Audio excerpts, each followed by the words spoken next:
오늘은 영화 이야기로 시작할까 합니다.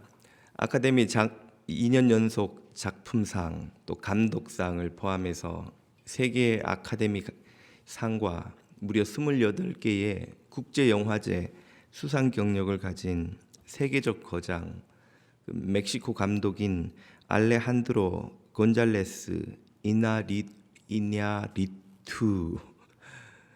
감독의 영화를 소개할까 합니다. 2006년작 바벨이란 제목의 영화입니다. 스토리는 좀 복잡한데요. 간단하게 요약을 하자면 여러 나라의 그 스토리가 얽힙니다. 얽히고 설키는데 한 일본 여행객이 모로코 사막에 사냥 여행을 갔다가 그 사용한 총을 가이드에게 선물로 주고 옵니다. 가이드는 산지에 사는 친구 압둘라에게 그 총을 팔고 아버지가 들고 온 총이 신기했던 어린 두 아들 유세프와 아흐메드는 산에 올라가서 여기저기 총을 쏴보는 것이죠. 저것도 맞출 수 있을까? 이것이 저기까지 가겠나? 그렇게 쏘다가 저 멀리 지나가는 버스를 향해 설마 하며 총을 쏘아봅니다. 그런데 그렇게 날아간 총알에 버스에 타고 있던 미국인 관광객 수잔이 맞습니다. 피를 흘리며 사경을 헤매는 그녀와 남편이 급하게 이 관광버스를 지역으로 몰아서 이 아내를 살리려고 애쓰는 동안 이 소식을 알게 된 미국 정부는 이를 테러로 규정하죠. 미국 정부와의 관계가 악화되고 관광 수입이 끊길 것을 염려한 모로코 정부는 경찰을 파견해서 테러리스트를 잡아내려고 했습니다. 오해와 억측이 거듭되면서 추격전이 벌어지고 안타깝게도 형 아흐메드가 총에 맞아서 목숨을 잃지요. 한편 이 수잔 부부가 총에 맞아 제 시간에 돌아가지 못하자 캘리포니아에 있던 그들의 아이를 돌보던 멕시코인 보모가 자기 아들의 결혼식에 가야 하는데 이 아이들 부모는 오지를 않고 아이들을 내버려 둘 수 없으니 동생을 불러다 그 차를 타고 어린 두 아이를 데리고 국경을 넘어 아들의 결혼식에 참여합니다. 잘 마치고 돌아오는데 국경 수비대가 이 차를 보고는 이 멕시코인 두 성인이 백인 아이 둘을 데리고 가는 것을 보고는 납치라고 생각하고 또 오해가 쌓여 추격을 시작하죠. 사막에서 길을 잃고 이 보모는 아이와 함께 구사일생으로 사경을 헤매다 간신히 목숨을 건집니다만 이 보모는 또 멕시코로 추방되는 것으로 또 이 에피소드가 끝이 납니다.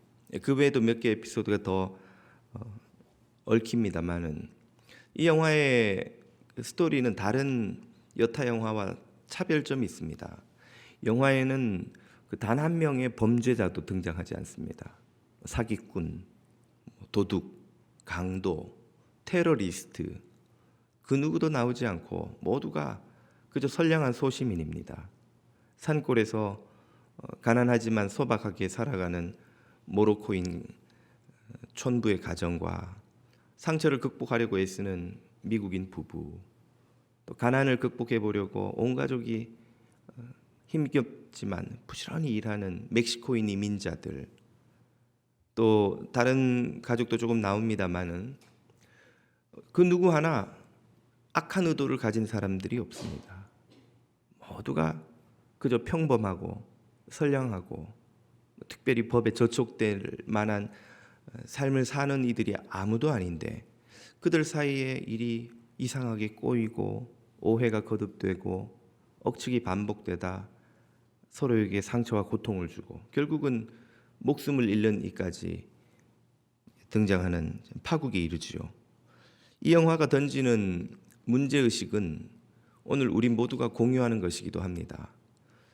우리 중 누구도 사기쳐서 부자가 되고 싶은 사람이 없고 도둑질해서 강도짓을 해서 누군가를 해쳐서 성공하고 싶은 사람은 없지요.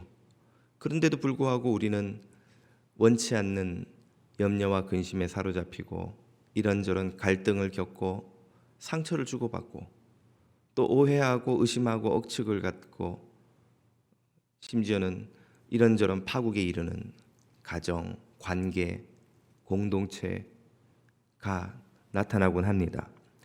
왜 그런 것일까요? 영화 속의 인물들은 왜? 또 우리는 왜 원치 않는데 나쁜 선택을 아무도 하고 싶지 않은데 불행한 현실을 마주하는 것일까요? 언제나처럼 하나님의 진리의 말씀 성경이 우리에게 답을 주십니다.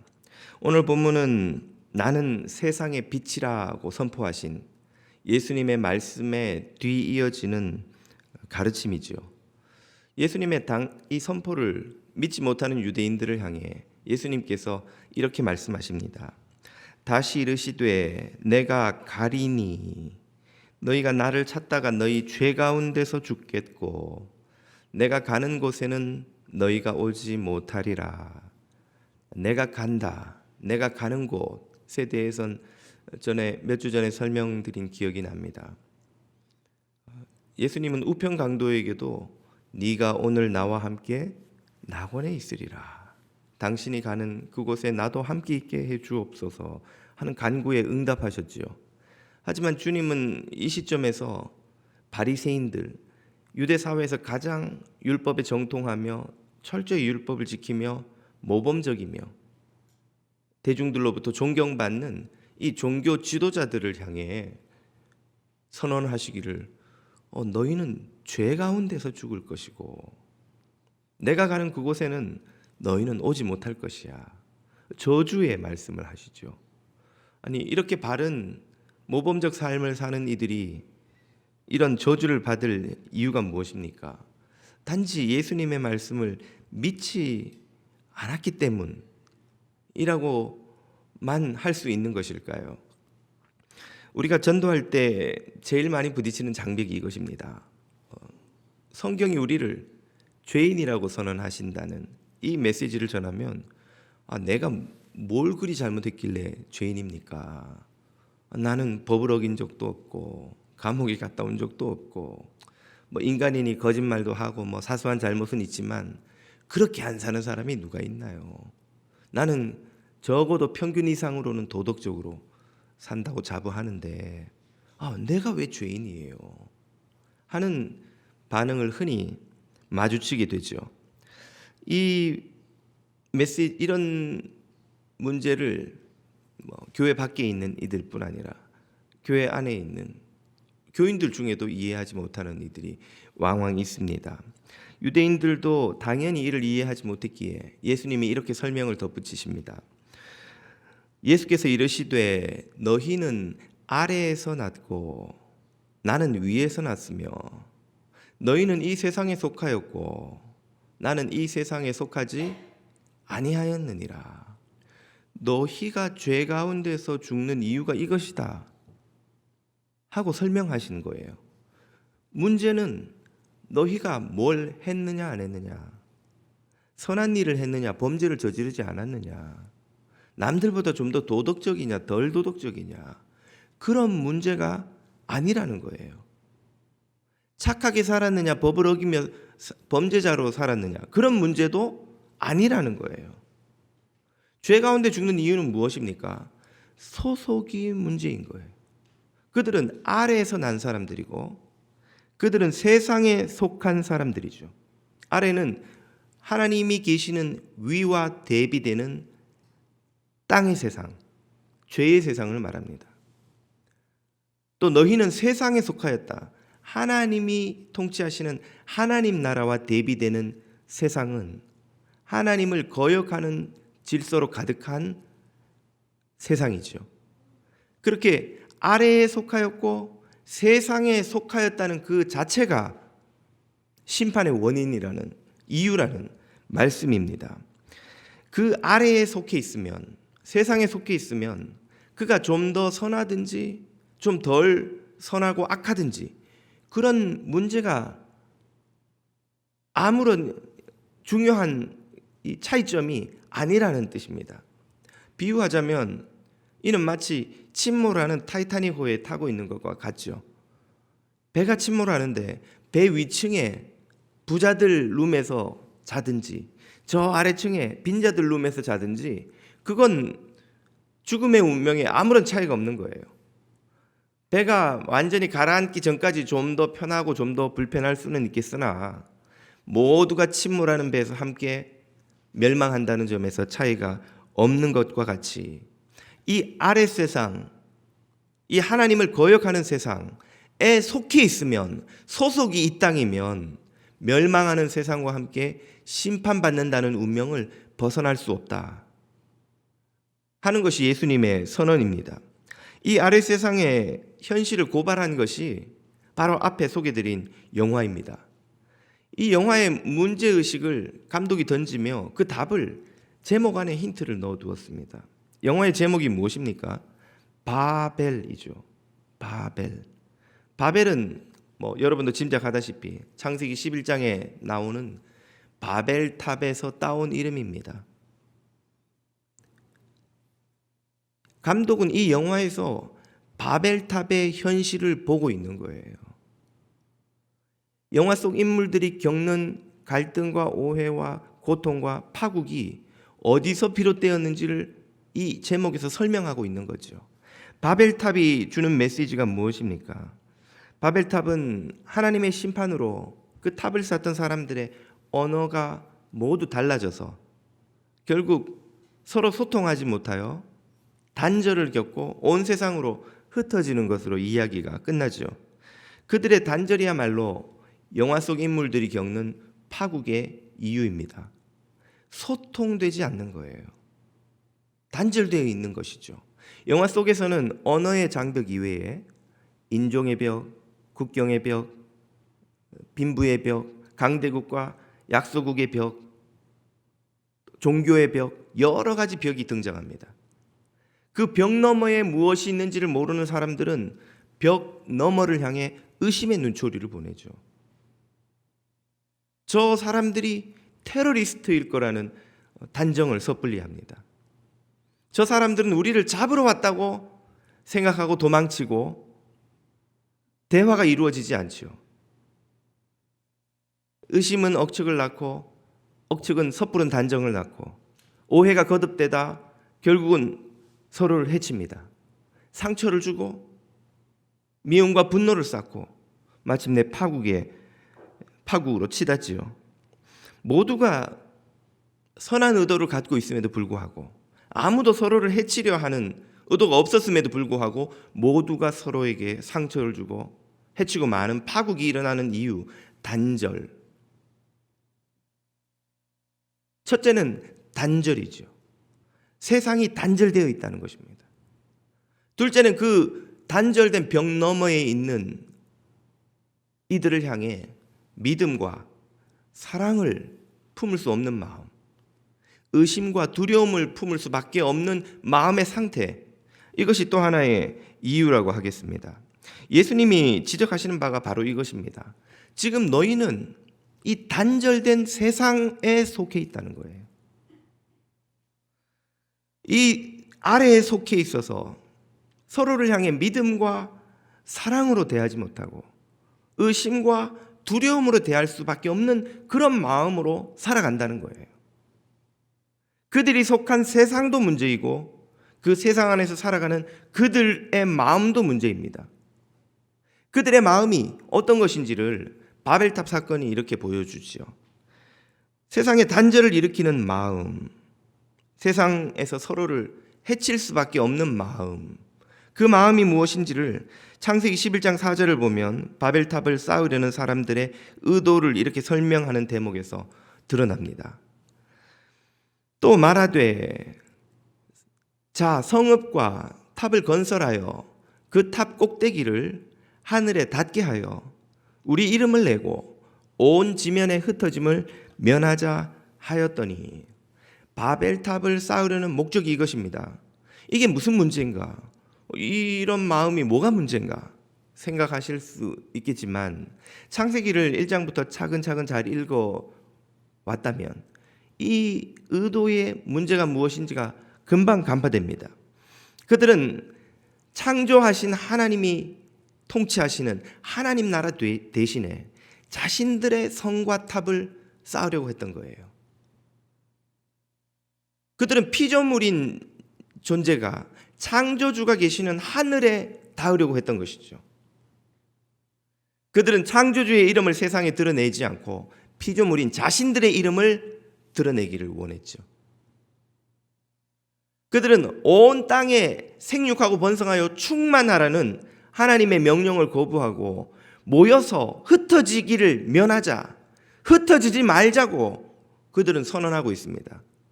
결국 하나님의 명령을 불순종하는 그들을 하나님은 심판하심으로 흩어버리셨죠. 그들은 하나님의 계획대로 온 땅이 흩어질 수밖에 없습니다. 다만 그 방법이 순종하여 기쁨으로 복을 누리며 흩어지는지 심판받아 단절을 겪고 서로가 서로를 원수로 삼으며 함께 지내지 못하여서 흩어지는지의 차이만 있을 뿐인 것이죠. 하나님의 뜻은 반드시 이루어지지만 순종하는 이들을 통해 이루어지기도 하고 불순종을 하는 이들을 통해 이루어지기도 합니다.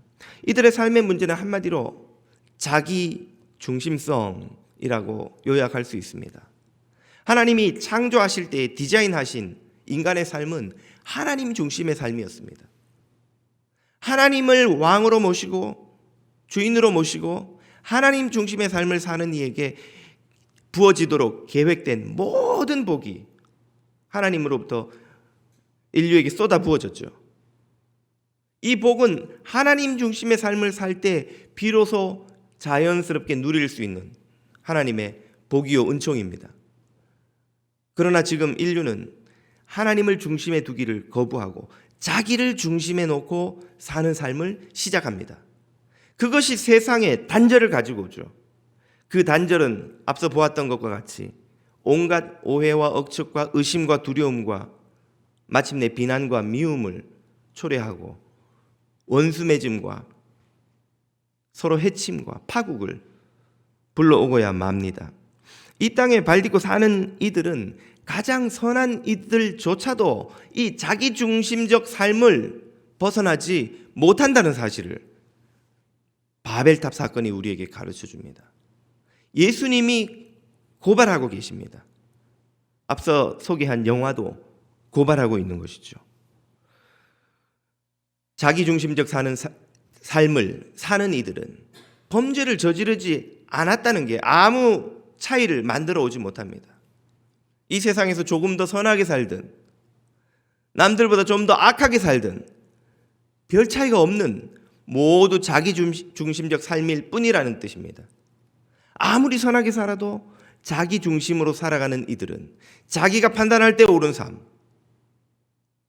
자신을 의인으로 만들어주는 선한 삶, 자신에게 자부심을 가져다주는 도덕적인 삶을 살아가는 이들은 혹 자신은 스스로를 의인이라 여길지 모르고 혹 자신을 주변에서는 선한 사람이라고 평가해 줄지 모르지만 하나님 입장에서 보실 때는 자신이 하나님이 되어 하늘에 자기 이름을 내고 자기 중심으로 살아가는 삶이라는 점은 아무 차이가 없다는 거예요. 바로 이것이 아래에서 난 삶이요 세상에 속한 삶입니다. 함께 멸망에 이를 수밖에 없는 삶이죠. 영화 속의 인물들이 모두가 악한 의도가 없음에도 서로를 해칠 수밖에 없는 이유고 누구보다 도덕적으로 산다는 바리새인들이 죄 가운데서 죽으리라는 심판의 메시지를 들을 수밖에 없는 이유입니다. 우리가 이 땅에서 나름 선하게 살려고 바르게 살려고 애쓰는데도 여전히 상처와 오해와 비난과 미움과 갈등을 피할 수 없는 이유이기도 하죠. 전도받은 사람들이 왜 바르게 살려고 하는 자신이 죄인이냐고 물을 때 성경이 주시는 답이기도 합니다. 우리 모두는 침몰하는 타이타닉에 타고 있는 이들과 같습니다.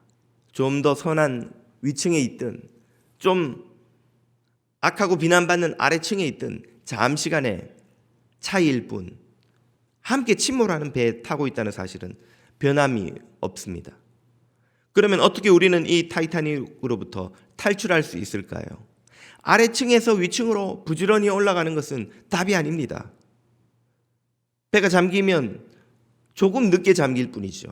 좀 더 도덕적인 층으로, 좀 더 선한 층으로 뛰어 올라가는 것으로 구원받을 수 없지요. 답은 그 배로부터 벗어나는 길뿐입니다. 아래 세상에서 위 세상으로, 이 세상에서 하나님의 나라로 그 소속을 옮기는 것뿐이죠. 그래서 이 배로 구조 헬기가 날아온다면 그 헬기에 올라타는 것밖에는 생명을 건지는 길이 없습니다. 그 구조 헬기를 몰고 오신 분이 바로 예수 그리스도이시죠. 오늘 본문 24절이 말씀하십니다. 너희가 만일 내가 그인 줄 믿지 못하면 너희 죄 가운데서 죽으리라. 뭘 믿으라는 말이에요? 이 배는 침몰한다는 거죠. 너희가 소속되어 너희가 타고 있는, 너희가 살아가는 이 세상의 배는 침몰할 것이니 빨리 나와서 이 구조 헬기를 타라는 거죠. 내 말을 믿으라는 거예요. 아니, 이 배가 얼마나 크고 튼튼한데, 아니 나는 제일 꼭대기층에 이 편안하고 좋은 층에서 안전하게 잘 사는데, 이 배 선장과 선원들이 나를 얼마나 잘 서브해주고 지켜주는데 왜 이 배가 침몰한다는 거야? 왜 이 좋은 배에서 벗어나라는 거지?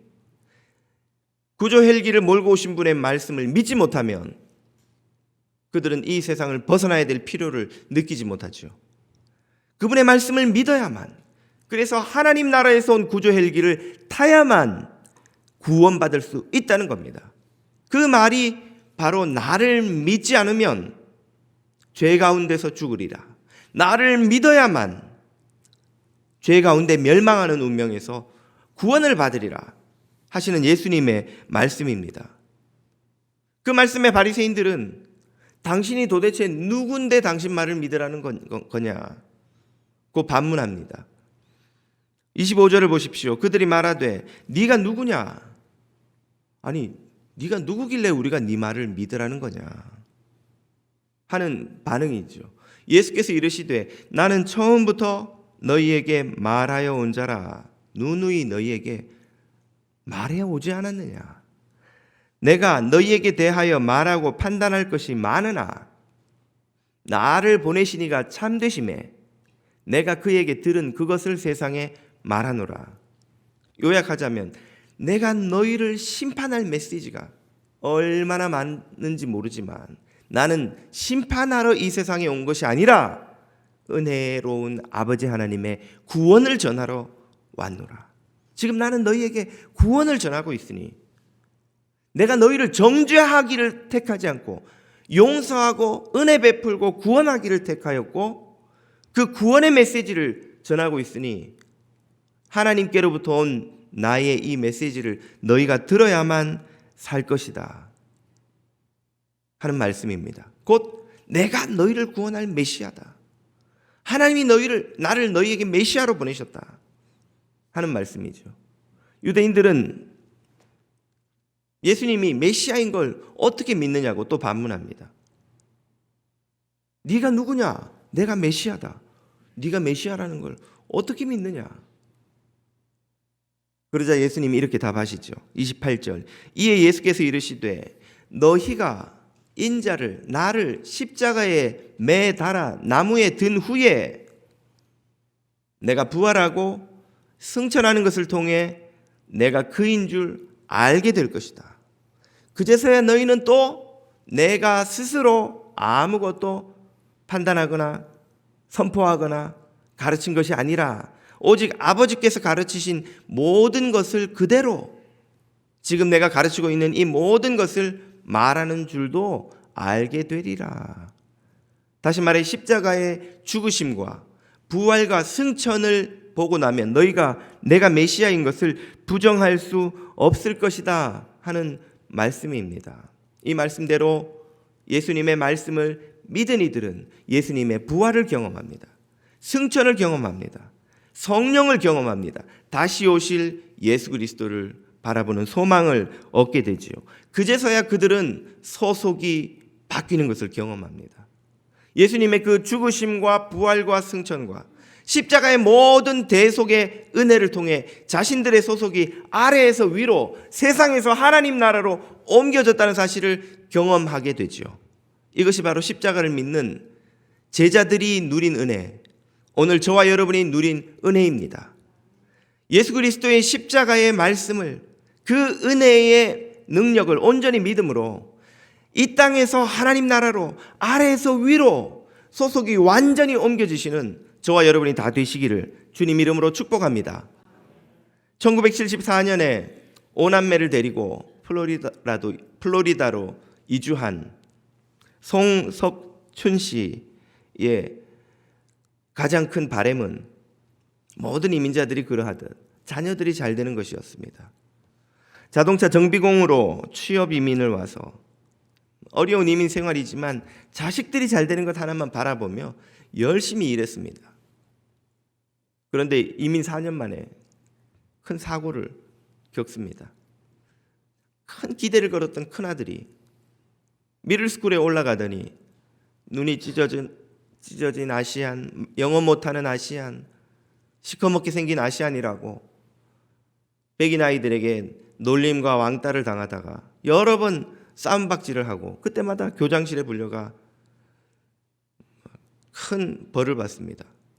자신이 아시안이라서 더 차별을 받는다고 생각했던 아이는 그만 앙심을 품고는 어느 주말에 학교에 몰래 들어가서는 몽둥이로 학교 교장실을 비롯해서 모든 방마다 기물을 다 때려 부수는 짓을 저지르고야 말죠. 결국 체포되어서 구치소에 갇히고 그 사실이 지역신문 1면에 실리면서 미국인들은 물론 거기 얼마 있지 않은 한인들조차도 당신 때문에 부끄러워서 여기 살 수가 없으니 당신 가족은 빨리 플로리다를 떠나라고 비난을 쏟아놓기 시작합니다. 자식 하나 잘 되는 것 보고 이 힘겨운 이민 생활을 시작했는데 이런 기가 막힌 일을 겪은 송석춘 씨는 아내와 함께 좁은 아파트 거실에서 부둥켜 안고 통곡을 하며 울었습니다. 이대로 있을 수 없다고 결심을 한 그는 교장을 찾아가서 자식의 죄는 곧 나의 죄이니 속죄할 기회를 한 번만 달라고 간청을 하였습니다. 교장이 끝까지 외면하자 송석준 씨는 아내와 그 4명의 어린 킨더의 아이들을 데리고 주말마다 자신의 아들이 부순 그 학교를 찾아가 학교 안팎 구석구석을 청소하고 정리하고 하루 종일 닦고 그렇게 학교를 청소했습니다. 그렇게 하기를 몇 주 사람들이 주변에서 알기 시작하자 조롱하고 비난하고 무시하고 그들을 손가락질하였습니다. 그래도 아들의 죄를 자신이 씻어야겠노라고 이를 악물고 주말마다 그 학교 청소를 멈추지 않았습니다. 더 많은 사람들이 그 사연을 알게 되었고 급기야는 AP통신 기자가 그 소문을 듣고 와서는 그 패밀리의 이야기를 실으면서 자녀의 잘못에 아무 책임을 지지 않는 미국의 부모들은 이 동양의 부모들로부터 배워야 한다는 논조로 기사를 실었습니다. 그 기사가 여기저기 신문사마다 퍼지면서 미국 전역에 알려졌습니다. 그러면서 반전이 시작되었습니다. 미국 전역에서 그 학교 교장에게 그 아이를 용서해 주라는 호소의 편지가 수백 통이 날아들었습니다. 이 가족에게는 격려의 편지와 변호사 비용으로 하라며 5불, 10불짜리 책이 날아들었습니다. 지역의 여론도 바뀌기 시작했습니다. 그들을 조롱하고 비난하고 멸시하던 이들이 그 아버지의 결단과 희생을 보며 동정하는 여론이 생기기 시작했습니다. 결국 법정에서 아이에게 선처를 하여 아이가 방면되었고 다른 지역의 학교로 전학하는 것이 허락되었습니다. 풀려난 아들 시영은 자신의 죄 때문에 아버지가 겪은 일을 듣고는 통곡을 하였습니다. 다시는 그런 어리석은 짓을 하지 않으리라고 작정하고 그는 정신을 차리고 열심히 공부하였습니다. 석사학위를 따고 미 항공우주 나사 산하의 방산업체에서 고위 우주선 탑재 전문가로 엔지니어로 성공적인 커리어를 시작했습니다. 아버지의 대속하는 희생으로 범죄자의 인생을 살 뻔한 한 이민자의 아들이 성공적인 엔지니어의 삶으로 그 삶을 구원받았습니다. 그 이야기가 송석춘 씨가 쓴 기름때 묻은 원숭이의 미국 이민 이야기라는 책에 잘 소개되어 있습니다. 이것은 우리에게도 일어난 일입니다. 하나님이 독생하신 아들을 십자가에 희생시키심으로 영원히 멸망받을 우리가 속죄함을 얻고 아래에서 위로 세상에서 하나님 나라로 옮기게 된 것입니다. 바로 저와 여러분이 그 은혜를 입은 죄인이요 하나님 나라의 백성된 구원받은 죄인입니다. 그 아들 예수 그리스도를 믿고 하나님 나라의 새삼, 아래에서 위로 세상에서 하나님 나라로 옮기운 새 삶을 누리시는 저와 여러분이 다 되시기를 주님 이름으로 축복합니다. 기도하겠습니다.